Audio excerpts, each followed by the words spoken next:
Hi, welcome to FedScoopTV. I'm Colby Hockmuth. I'm sitting here with Chris Aherne, Vice President for Federal Sales at Adobe. Thanks for joining us. Thank you for having me. So Chris, how do you think that industry can help government become more digital? I think, events like today's event are a great example of how industry can help government.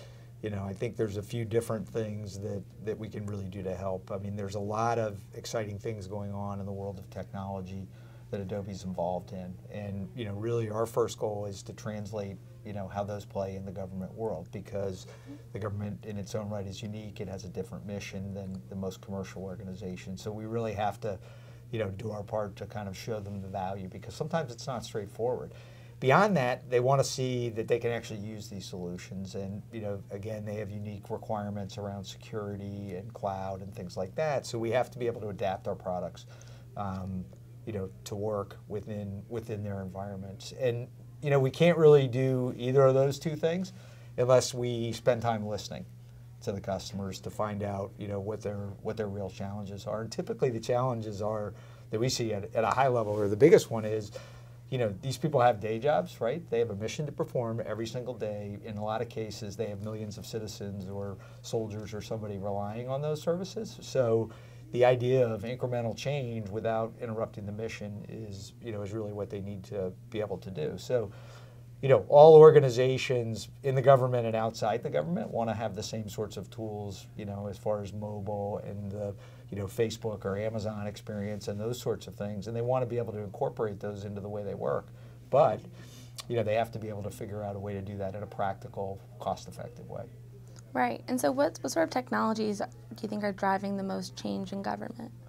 My personal opinion right now is innovation in government is a little bit constrained or challenged, and I think the reason for that is when you look at the technologies that a lot of companies are adopting outside, like cloud, like social, like mobile, the government has some challenges around some of those issues. So again, I think it's inherent on industry to really work harder, to adapt those products to show how they can work in the government environment. Because when you look at some of the things going on budget-wise, and you look at a technology like cloud, it's a tremendous opportunity, right? And it's an opportunity that people outside government are able to take advantage of, but it's a little harder for the government to get there. They have to do it a little bit differently, and we need to be there with them to really show them how to do it. Right. And so what tools can help government become more collaborative and more engaging? Yeah, well, and I think you and I probably have those sorts of experiences every day, right?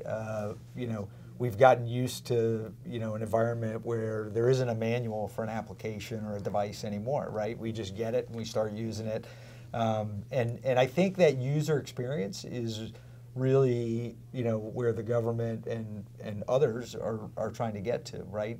There's no reason that when we go to work, we can't have the same sort of experience we have at home in terms of interacting with our bank or going online to buy something or interacting with a government service, right? And I think that's the area, sort of the user experience, if you will, that probably has the potential for the biggest impact within government. And, candidly, you see agencies, all over the place that are doing a great job with it. And I think government has really evolved with respect to that sort of thing. But when you look at technologies like social, right, and how government's going to be able to harness that, again, tremendous opportunity, but they have to be able to figure out how to make it work practically.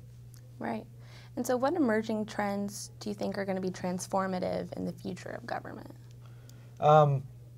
I think, eventually I think government will get cloud, right? I think security will get to the point where they can go out and access what we might call pure play cloud sorts of benefits. And you look at some of the work that a lot of the cloud providers are doing with respect to FedRAMP, it's certainly something that we're very involved in.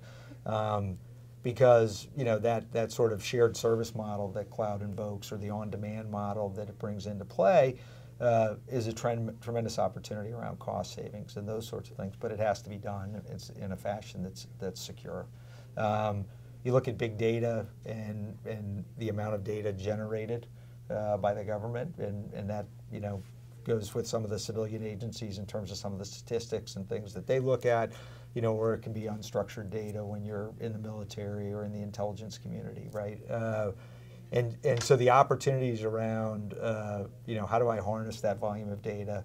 How do I use the big data tools that are available to really find answers on a day-to-day basis that can help my business, I think are huge opportunities. Great. Hey, well, Chris, thanks so much for joining us today. Well, thank you very much for having me. I appreciate it. Yeah. You're watching FedScoop TV.